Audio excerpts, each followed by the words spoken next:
Here's how to access ChatGPT search on your mobile phone. First, open up the ChatGPT application.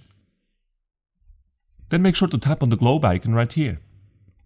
ChatGPT search is now activated. Now when you search for something within ChatGPT Mobile, the search will indeed be web-based and the latest news and updates from the web will be considered. For example, if we search for a topic like how to use the terminal on Mac and then search for that, we will first get the search result from Apple itself, but then when we scroll down, we will also get a video about this topic straight from YouTube that ChatGPT search curated for us. On top of that, whenever ChatGPT search is activated, at the end of the result you will always find this sources button. And when you tap on that, you will find the citations, like this one here for example, and you will also get a list with relevant search results. Depending on what you're looking for in ChatGPT search, for instance here we searched for Bitcoin chart, ChatGPT will then also pull images directly from the web, as is the case right here with Bitcoin. And here as well, at the very bottom, if you tap on sources, you can always see the citations that are part of your search result right here. So this info that has been used right here, for example, stems from TradingView. And if you scroll down, you can then also find various search results that are relevant to your initial query. And that's it. This is how you access ChatGPT search on ChatGPT Mobile. If you enjoyed this tutorial, make sure to smash the like button and subscribe to my channel for more ChatGPT tutorials.